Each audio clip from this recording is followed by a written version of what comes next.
Welcome to the New Books Network. Hello, everyone, and welcome back to New Books in Medieval History, a channel on the New Books Network. I'm Jana Byers, your host, and I'm here today with Aleksander Pluskowski, professor of archaeology at the University of Reading, to talk about his new book, The Teutonic Knights, Rise and Fall of a Religious Corporation, out this year, 2024, with Reaction Books. Hello, Alex, and welcome to the podcast. Hi, Anna. Thanks very much for inviting me on. How are you doing today? Good. Yeah, thanks. I'm just at a conference in Rome where it is a staggering 32 degrees at the moment. But thankfully, I'm in a cool room, so I'm not suffering just yet. Excellent. But there's a lot that a good pasta can make up for. Yes. No, the food is exquisite, of course, as always. God, I don't understand how if you cannot get a bad meal in Italy. Why can't the rest of the world do that for us? Yeah, you'd think it'll be easy, but apparently not. No, maybe it's just we need to all eat pasta. I don't know. All right. Well, thank you for taking time out from your conference schedule to chat with me today. So let's just dive right in. And my first question is, how did you come to write this book?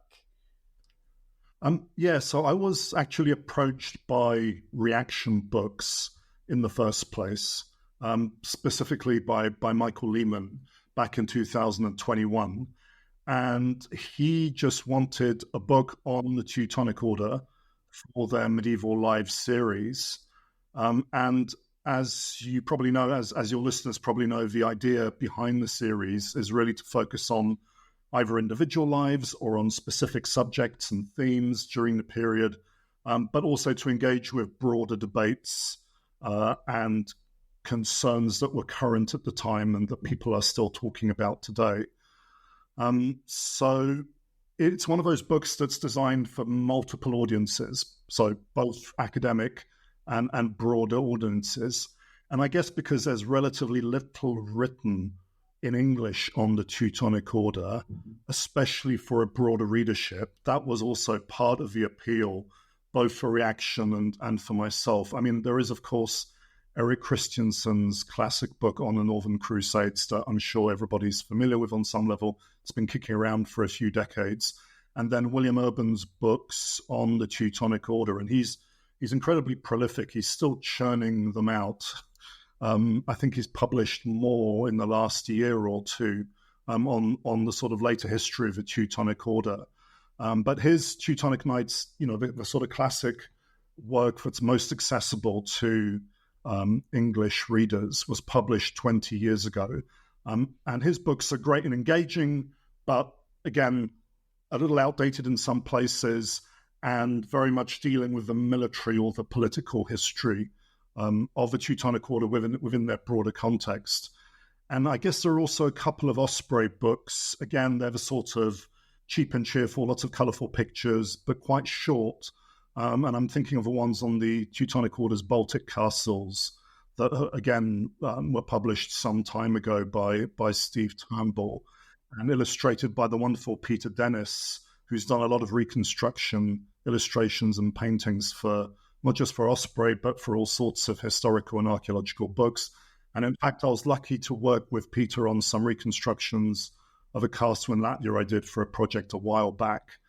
So I think these things are great, but they can't be the only thing really on this topic, because if you look at other fields of international history, there's usually a lot more written for the English speaking audience. And there's obviously more in the academic world, particularly if you're thinking of things like Alan Murray's edited volumes on the Baltic Crusade. So there is more that's accessible. And my colleagues in Germany, Poland, Lithuania, Latvia, and Estonia have also been writing in English increasingly. But obviously, all this work is aimed at specialist scholars. So with all that in mind, I decided it would be a good thing to do when Reaction approached and have a new, concise, accessible book on the medieval Teutonic Order. So that's really the motivation, if you like. It feels like the kind of thing you might have always been into, though, since you were a kid, too. It's true, I suppose. I mean, I didn't start working on the Teutonic Order, but growing up in a Polish household, of a certain generation, it was always in the background in terms of the kind of history we had and the stories that we were told, and then the films that we were forced to watch. Specifically, Krzyżacy is the staple of all sort of Polish historical dramas from a certain era. And obviously these things were pitched and still are to a certain extent in terms of Poles versus Germans and that big ethnic struggle that gets played out in the Second World War and then projected back into the past. So, yeah, coming from a family with history and heritage during the Second World War, that's always been in the background, and that historical struggle between Germans and Poles, Germans and Slavs was always there. So I suppose I had that in the back of my childhood, and then it reared its head in my later 20s when I had the opportunity to start working in Poland and went straight to Malbork Castle and developed a collaborative project, and it all went off from there. So you're right, in a way, it's always been there in the background. I've just been doing lots of other things in the meantime, but eventually got around to dealing with the the Teutonic Knights. And I mean, and also, your research. And before we really leap into the book, and specifically, I want to know what a medieval archaeologist does. How do you research environmental archaeology or get at the culture of time through archaeology? Gosh, yeah, it's a big mission to reconstruct the past as an archaeologist, because I suppose, unlike historians, and I've had the privilege of working with a number of historians in the past on these projects. Historians can deal with specific archives or specific sets of texts and really focus their energy and come up with quite interesting and profound understandings of the past based on discrete sets of documents and sort of follow the parchment trail or the paper trail around. Whereas if you're an archaeologist, you really have to bring in a lot of specialists onto your team and tackle lots of different types of evidence. So you're excavating a site. It could be the remains of a village or a religious site or a high-status site somewhere. And you've got lots of different types of data. You've got different types of material culture, like ceramics, the most commonly occurring broken bits of pot, basically, from people's cooking and storage waste.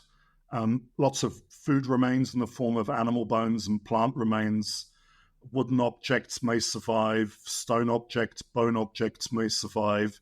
And then you've got obviously the traces of all the residues that may have soaked into the soil, not to mention all the remains of the physical structures that may be built from all sorts of materials. So for each of those bits of data, you need a specialist. So archaeology projects end up being huge, end up being expensive, and end up coordinating quite big teams with different approaches, methodologies, objectives, scales of understanding time, and so on and so forth. So it is complex, and it feels like you're sort of running a military campaign in some ways. Everything has to be really well organized in terms of timing and in terms of coordination. Otherwise, maybe it's more like making a film, actually, because I suppose you're creating a story and there's a budget and there's a limited time frame and you've got to not overspend. So in a way, it is like managing a film set, and then you have to produce an outcome that unfortunately rarely reaches the same level of audience as a film does. We would love it to. Sure. I mean, yeah, there's nothing I can do. Fewer people are going to read your book than have seen the Indiana Jones movies. That is just... Exactly. Yeah. And we're resigned to this fact. We need to communicate through that medium more, I think. Yeah, for sure. It's very interesting because I loved all of the castles. And, as reading through, I kept looking at these like recreations of castles and thinking about, what this would tell me about the order. In a way, as a pure textual historian, I don't, normally it was really cool. So the other big kind of item in this book is the Crusades. And it's hard to think of a topic in Western history that's been more mythologized than the Crusades. just from the early poems, like the Song of Roland is a crusade poem, books, movies, the Disney I watched. I learned about the Crusades from Robin Hood on Disney or something, So what's it like to wade into a field with that much noise? It's interesting because it's not the typical Crusades. Yeah. So everybody immediately assumes you're talking about the Levant, you're talking about Jerusalem, the Holy Land, and that's what everybody knows about. That's the Kingdom of Heaven narrative everybody's familiar with. If you start saying Crusades took place elsewhere, now that is well established within the field of medieval studies, of Crusader studies, and it has been well accepted since the late 80s, early 90s. The so-called, and this is probably getting too technical, the pluralist school. In other words, the recognition that crusading took place in other parts of the world and that this was actually quite a common phenomenon in the medieval world, not just directed at the Eastern Mediterranean. But this hasn't necessarily seeped into public understanding of crusading history. So people are always surprised, or not always, because some people are informed a bit better. But when you start talking about the Crusades in northeastern Europe, or even in Iberia, parts of Africa, or even further afield, people are a little surprised that is what's happened. But of course, going to these regions, working in these regions, it is an integral part of their history. But even then, because histories relating to the Crusades, for example, in northeastern Europe, have been written originally within a nationalist framework. So all of these histories, to begin with, all the big histories were written in the 19th century, maybe the late 18th century, and this is the beginnings of national identity in Central and Eastern Europe. And so, of course, the first histories that are written are integrally tied to those narratives.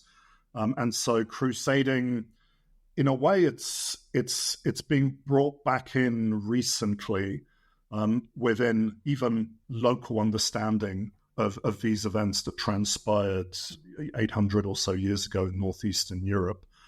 So even when we're in Poland or in Estonia or Latvia, the public still have a certain idea about what they would rather call conquests. And when you start talking about crusading and the role of the Pope and the role of mechanisms like indulgences motivating people, religion motivating people, it's still something that people need to get their head around, I think. So it feels like, what's the best way of putting it? It feels still like very much a frontier in a way, in terms of how people understand what happened. But especially that the Crusades in northeastern Europe were targeting pagans. Now, of course, the term pagan is a Christian creation, or in terms of how Christians popularized the term, early Christians, to refer to non-Christians. So pagan just ended up being used to refer to anyone outside the Christian world, except Jews who shared the biblical heritage of Christianity. But Muslims were called pagans, referred to as pagans in the written sources. And so thinking about it that way, you do have a shared understanding of what we can call the other, beyond the realms of Catholic Christendom. And so when you think about it in that way, the targets of the Crusaders are not so massively different in the Christian imagination, on all the different frontiers of the Catholic world. But again, that is something that isn't easy for people to get their head around, and it hasn't really filtered through into public understanding of crusading. But I'm sure eventually it will. We need more films. Yeah, I mean, just like Wikipedia, right? A quick Wikipedia. The Crusades went from 1095, from Deus Volt, to 1291. End of story. Yeah. And it feels like a conversation we've been having for a really long time. It does. And I guess because even in 1291, they didn't end in the Mediterranean. So they continued for several more centuries, even in the Mediterranean. And we just have to look at how the Hospitaller Order was acting and fighting and promoting the crusading movement in the Mediterranean all the way through into the 16th century. But it slips off the radar a bit because people think of Richard the Lionheart and Acre and Knights and the Templars. And yeah, so it's I guess it's still the legacy of school education and how crusading is taught at school, and then how it's promoted on TV and in film. And it is very much that narrow focus, isn't it? So people do go away with that basic understanding, I think, as a result. So the Crusades loom large in this story, and what makes a crusade and what it means is kind of one of these interesting ongoing discussions that historians are going to have. But we bring them up as well because the Crusades birthed the military orders, right? So what are the military orders? What is this specifically? So the military orders were created to solve a big problem in the Levant, in the Crusader states, so-called Crusader states of the Levant. And that was a lack of manpower in the context of the military resources of these new states that are created after the First Crusade, after the conquest of Jerusalem in 1099. Because most crusaders, the thing about a crusade is you take an oath, a vow, and you're obliged to participate on crusade until that vow is fulfilled, and then you can go home. And of course, most people had homes to go back to, so they wanted to get away as soon as their vows were fulfilled. So what happens is only a small number of people stay behind, and you're faced with a big security problem. So you need a mechanism to keep people there. And this was actually a sort of grassroots effort because the first military order, the Templars, were a group of knights who'd stayed behind in Jerusalem and realized that pilgrims needed protecting, that local holy sites needed protecting, because you're also dealing with a period where you have a lot of banditry and outlawry as a result of the political upheavals, the military upheavals. And so this then creates the core of essentially what are warrior monks. We're talking essentially exclusive male membership, although women could participate in other ways and support the military orders, and you could have women working in the broader households of military order houses and castles. But generally speaking, we're talking about people who joined a religious organization with the aim of defending, in the first instance, the Holy Land, or defending the bounds of Christendom, which were focused in that area. And soon after, it becomes evident that one military order isn't enough or isn't fulfilling all the needs of crusaders who are coming in. And so the Hospitallers, who start off as a welfare organization, become militarized, but maintain their hospital function. And then this is the same story for the Teutonic Order, who were created during the Third Crusade to meet a need that isn't being fulfilled. And in the first instance, that is a hospital function for German crusaders. And then they become militarized because it becomes apparent that more military resources are needed, and you've got here another opportunity to create a military organization dedicated to the protection of the Latin East, as it is called sometimes. So these become organized following religious rules.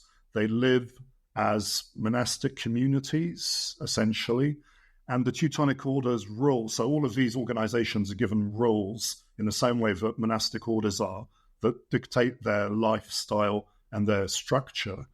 And just to give one example, the Teutonic Order's rules specified there should be 12 brother knights in a single community or a convent, signifying the apostles of Christ. So very religious, there's religious symbolism associated with these communities. And they take vows of poverty, celibacy, and obedience to the order, so following very much monastic rules. And here we can also talk about the influence of the Cistercian order that is essentially providing the template for the Templars, and then for all these other military orders, they sort of follow on from this model. And so these communities end up then garrisoning fortified buildings, castles, but we can also look at them as sort of monastic spaces where they're all living together, they're eating together in refectories, they're sleeping in the same halls, dormitories, So they're not living as a secular baron would or a knightly household would, which is more focused on privacy and on sort of family units. Here we're talking really about a community of men primarily living together, training to fight, spending their days in military preparation and in prayer and in contemplation and then in various administrative tasks. Because, of course, the military orders then attract a lot of charitable donations, and this makes them incredibly wealthy. It gives them a lot of land, and they have to become good at managing these properties and estates. So all of a sudden, they turn into financiers, diplomats, administrators, and they become very good at territorial management as well as fighting. So they become incredibly versatile, unusual organizations, but not dissimilar to monasteries that also become massive landowners across Christian Europe. I guess the difference is that the military orders are dedicated to the crusading cause, wherever that might be. So they soon set up shop in various frontier regions, and this makes them multinational. It makes them like the biggest monastic orders. They can transcend these national boundaries and operate in various places, which of course generates more wealth, generates more support. So that's what they are in a nutshell. I suppose if you wanted to summarize what they were the public face of the crusading movement. Because if you wanted to donate and support the Crusades, you might go and give a donation to the local military order in your town. You might send your son there to join the military order, or one of your family members might go and join, knowing that they're not going to spend their life in a monastery contemplating, doing what would be called the Opus Dei. Monasteries obviously have their own role within medieval society, which is a spiritual battle from their perspective. But to do that physical and spiritual battle, you would go and specifically join a military order, knowing that you are contributing to the crusading cause. And the Pope might occasionally help by issuing an indulgence so that you'd get time off purgatory if you went and visited a military order chapel and venerated its relics, or if you donated to a military order. The Pope did give the military orders a lot of support in this respect, a lot of indirect support that enabled them to generate a lot of wealth. So they are quite unique institutions. I suppose the final thing to say is their connection with the papacy. The military orders are directly obedient to the Pope as their ecclesiastical overlord. Now, within the individual territories, they also become connected with the agendas of specific rulers. But in theory, the military orders operate independently and are answerable to the papacy. And this, of course, causes lots of friction and tension and plays out in all sorts of different ways. And of course, the arrest of the Templars is a big climax of all of this, and that struggle between the French crown and the papacy. And this ultimately will affect groups like the Teutonic Order, who make decisions to limit any problems they have with territorial rulers. So yeah, they're an interesting organization that operates semi-independently, that's dedicated to the idea of Catholic holy war in the Middle Ages, and that was incredibly popular as an institution through into the 16th century. Yeah, there's so much about them that's very interesting. This kind of, I mean, they're so clearly monastic, but there's also quite a hybrid situation. You know, they're not doing these normal church things. It's very interesting. And there's the point there that I just want to note for the specialists listening, that this is the monastic orders or the military orders become really important in the ongoing church-state kind of struggle. Yep, definitely. This is interesting. And so we're talking about kind of the monastic order or the military orders in general. Tell me about the Teutonic orders and what separates the Teutonic order. So the Teutonic Order was created to cater to German crusaders. So I guess its Germanness is its most distinctive feature. And this was partly a question of language and familiarity, because the other military orders were French-based, and the language of the Crusader states was primarily French, or French and Latin for the church and for the language of bureaucracy. And so when you have huge German contingents being involved, they're created by a group of crusaders who are wealthy burghers, merchants, to basically look after their own. And so the Teutonic Order ends up fulfilling this niche that maybe the other military orders are seen as maybe more catering to the French-speaking crusader contingents. Because the Hospitallers actually end up having a lot of properties in Central Europe in what was the former Holy Roman Empire. But the Teutonic Order end up outclassing them all because, I suppose, of that original heritage that connects them to those German crusaders. And then they get the support of the German emperor and the higher nobility in several regions of the Holy Roman Empire. And so I suppose they become quite connected to those imperial heartlands. And this is what gives them this distinctive character. And so obviously later on, when the Teutonic Order start using the vernacular, they start using German as their principal language, even though Latin remains the main language for some time within the order. But otherwise, they model themselves on the Templars, like all the military orders in a way. They try to differentiate themselves to maintain their independence.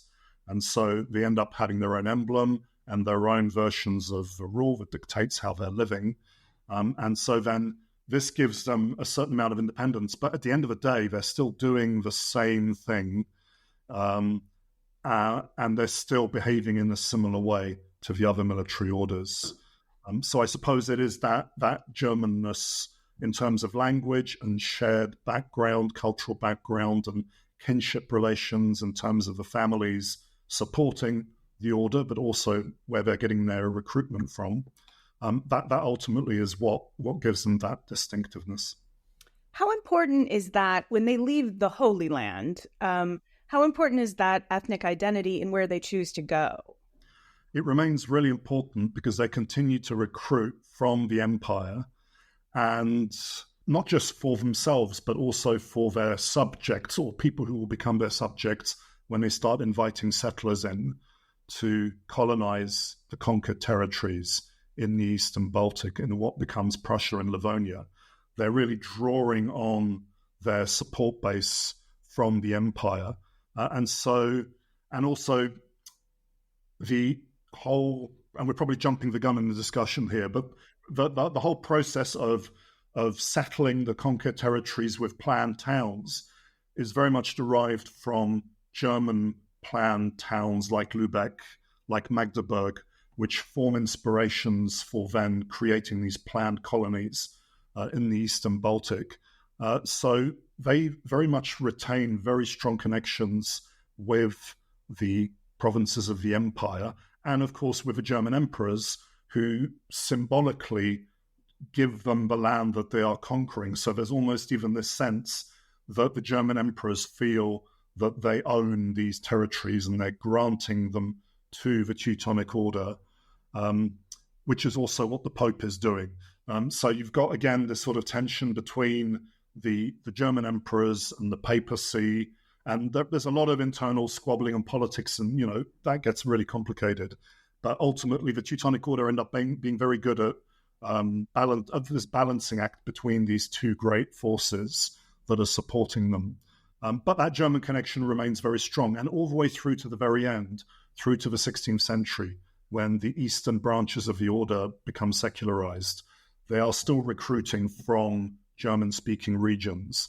So that tie, that sort of replenishment of their members continues all the way through, and retains that tie to we wouldn't call it Germany in the Middle Ages, but the equivalent, essentially, the core of the Holy Roman Empire.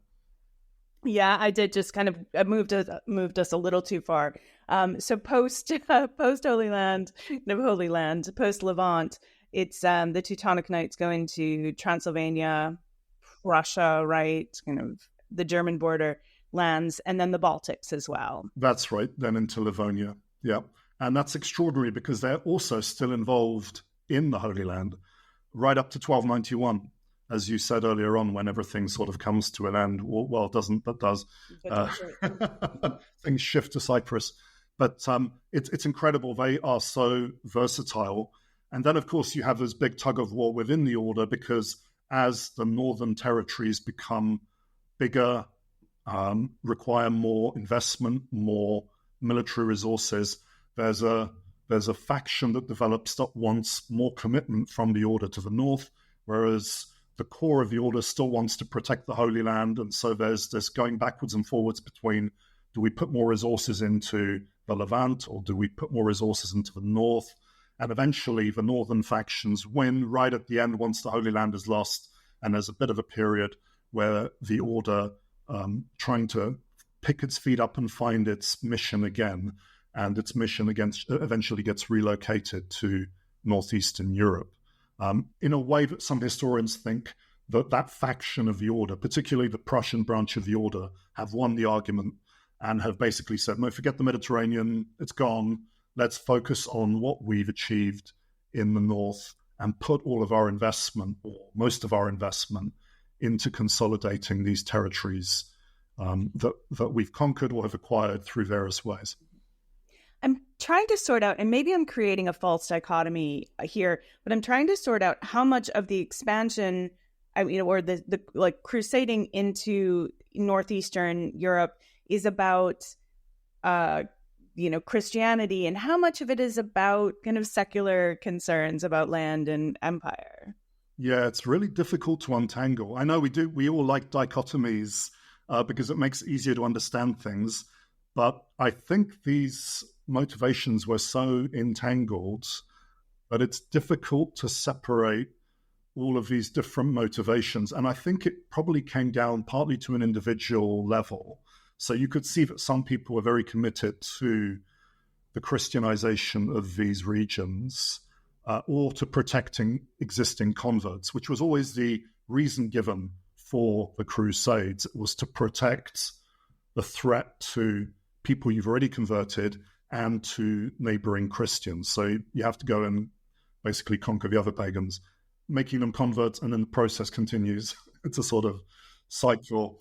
But obviously there were those who quickly realized that there's money to be made, and also from a pragmatic point of view, if you set up all of these military bases, you need to support them with food, you need to support the animals, and so this requires a whole infrastructure that then turns into territorial management pretty quickly, as it does in the early years of the Crusades. So I like in the Eastern Mediterranean, it's the same story, really. You've got the Crusader states generating immense wealth for the military orders.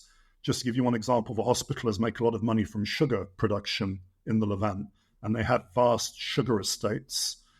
This is a luxury product that's then exported to Catholic Europe, but they're still pouring that money into things like looking after pilgrims, providing welfare, and then the defense of the Latin East, because they're pouring money into building these massive, massive castles and maintaining them. So yeah, it's tricky. And the history of the Baltic Crusades has been dogged by this. Is it about money? Is it about territory? Or is it about religion? And that's been the traditional sort of tug of war between them. And obviously you can see how nationalist histories played into these arguments. But I think what we're seeing today is that all of these are very entangled. Now, maybe it's worth mentioning that alongside the Baltic Crusades, you have the emergence of what becomes the most powerful merchant confederation in Europe, certainly in Northern Europe, and that is the Hanseatic League, which is German-based in its core, but ultimately stretches from the Eastern Baltic and even as far as Novgorod in Western Russia, all the way through to the Western Atlantic. It's this huge trading network that emerges over the course of the late 12th, first half of the 13th century, and it coincides with the Crusades. And I think you can talk about a war economy almost operating in the Baltic, where people are making a lot of money from everything that's going on, from selling weapons, from shipping armies over, from providing food and provisions, from organizing logistics, and then from trading commodities that become accessible and new markets opening up as a result of all these things happening. So the Hansa rises through the Crusades, and obviously members of the Hansa are supporting the Crusades. Their family members are joining crusading armies. Maybe their brothers are members of the military order, members of the Teutonic Order. So there's a lot of entangled things happening that means that crusading and commerce are really intertwined. Not just in the North. I would say that's probably common for the crusading movement in general. Sure. I mean, and that's the story of expansion. If we want to talk about expansion into the New World, right? It's absolutely porque no los dos. Yeah, for sure.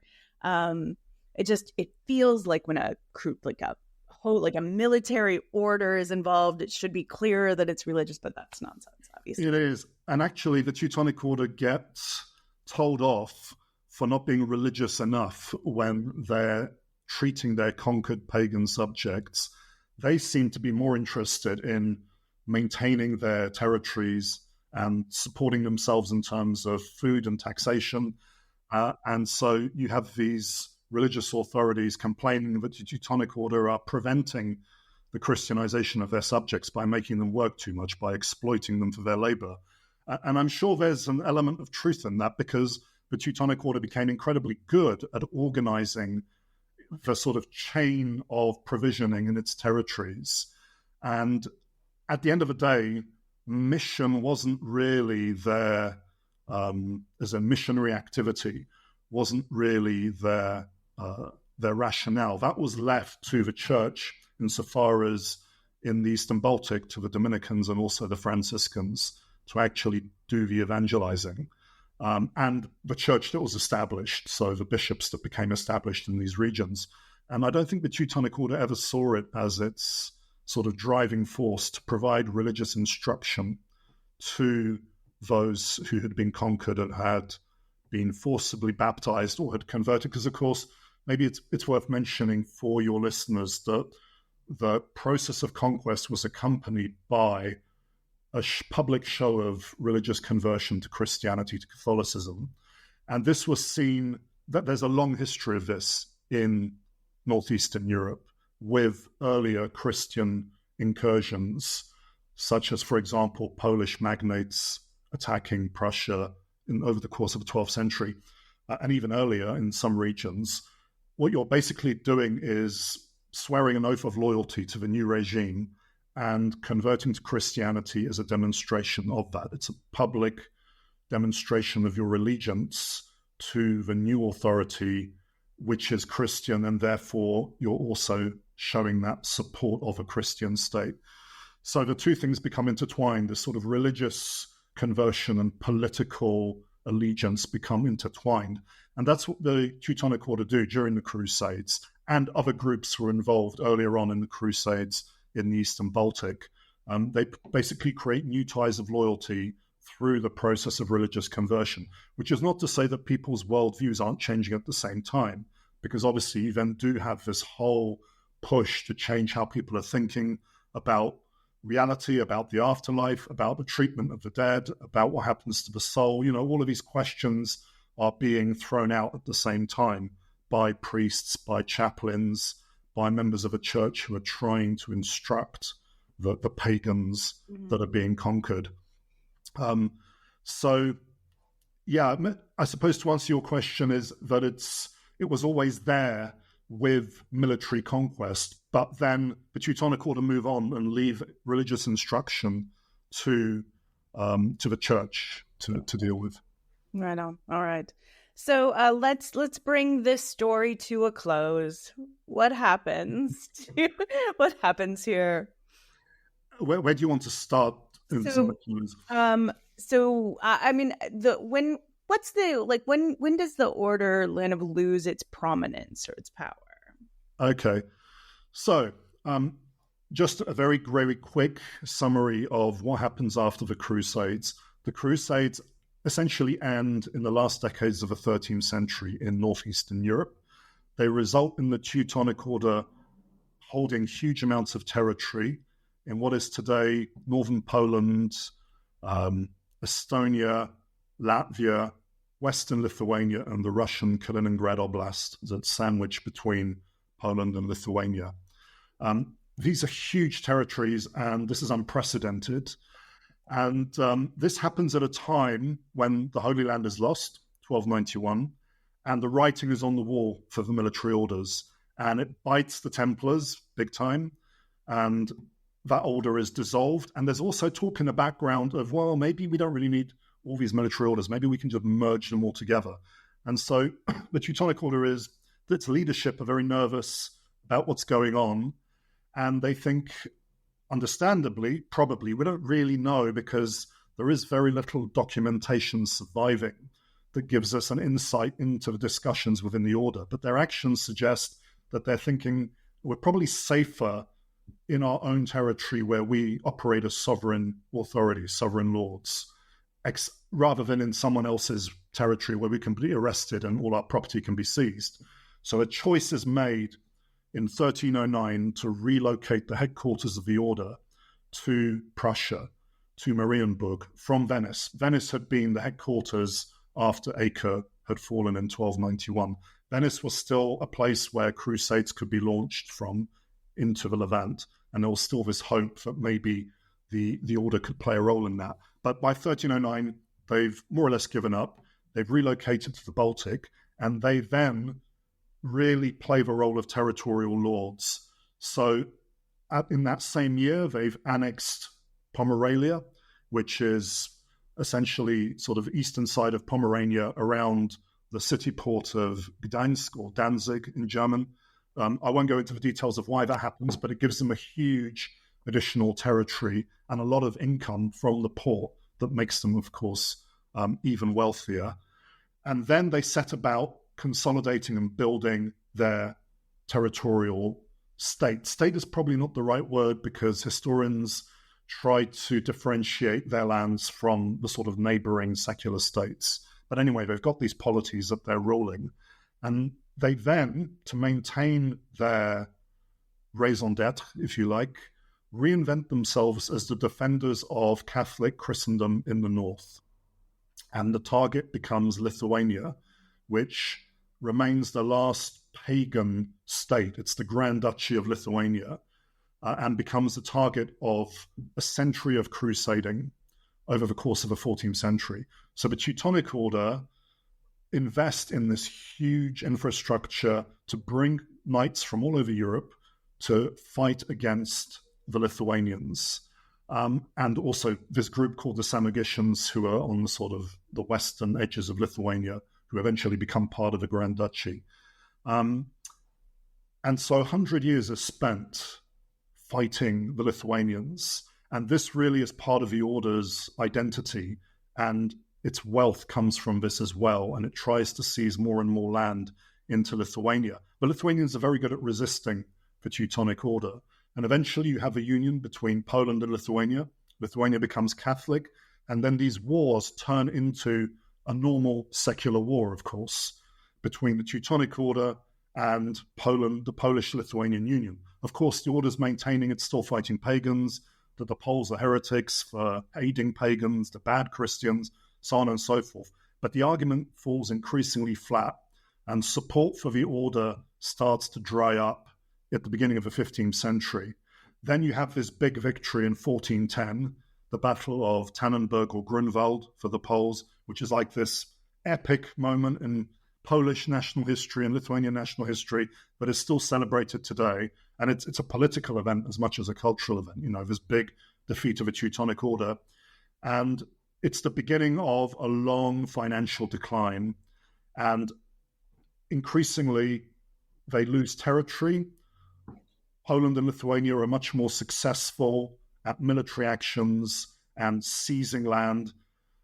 And eventually the Teutonic Order is crippled by huge war reparations it has to make to Poland. And it's the beginning of the end. The loss of territory sees the loss of revenue, the loss of support, and eventually the Teutonic Order is confined to a small pocket of eastern Prussia.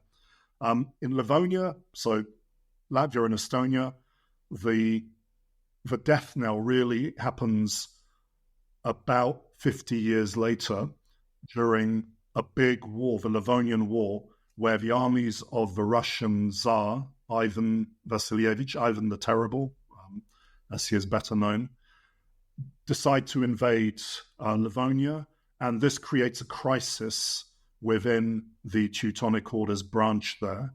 And so they turn to Poland, but at the same time, of course, this is the age of the Reformation.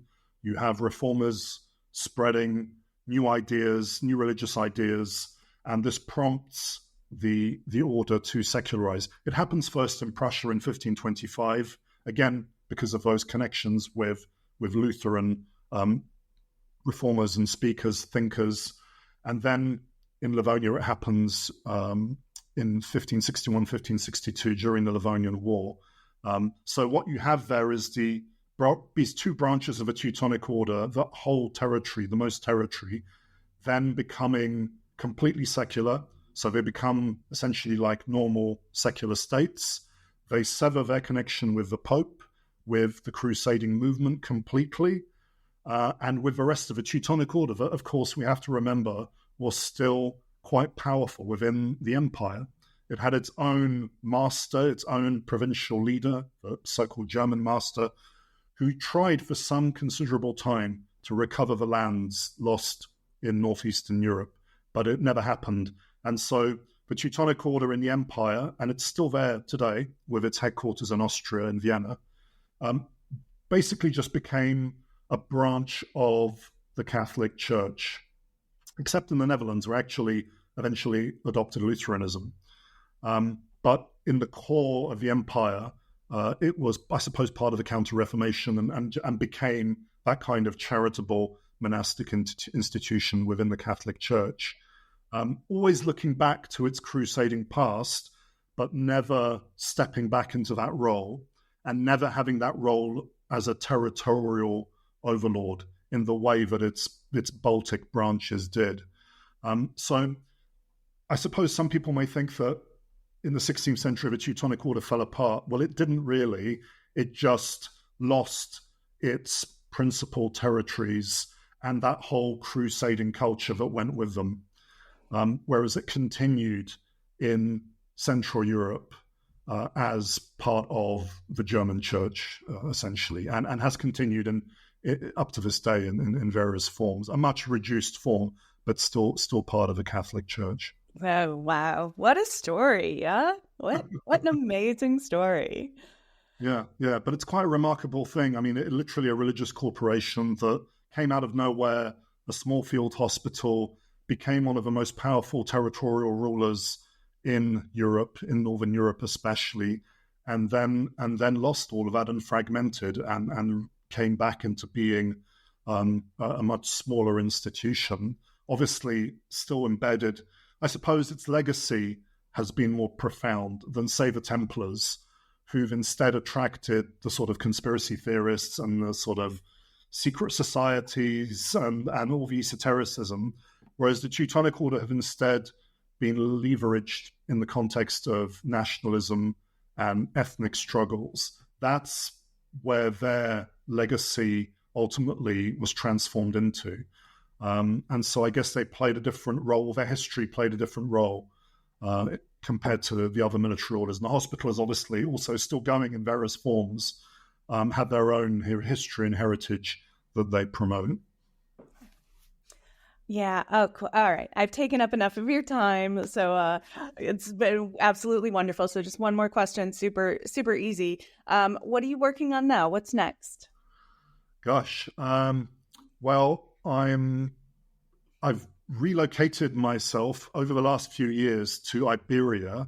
Yeah. So I've been working in Spain primarily, but we have recently started a project in last year in Spain, the Balearic Islands, and also in Morocco, where we're looking at long-term environmental impacts of the Arab conquests and then later medieval regimes. So in Iberia, the Christian conquests, in North Africa, later Islamic regimes.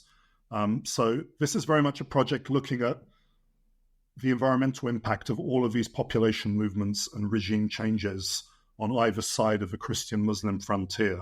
And it's a huge project involving lots of different teams, 30 or so researchers, and I'm leading on the environmental archaeology element. Maybe that's something I should have said at the start, as my background is actually doing environmental archaeology. So looking at how people have impacted past environments, how we've shaped past environments, plants, animals, soils, landscapes. And that's one lens that we can look at to understand cultural change. So that's what we're doing in Iberia. It's a 6-year project, so we've got another 5 years to go.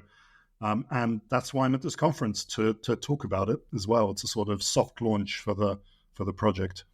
Wow, that's fascinating. All right, thank you so very much for talking to me this morning. Enjoy your conference, and I am really looking forward to seeing what happens with this Iberian project. Brilliant. Thank you so much for inviting me.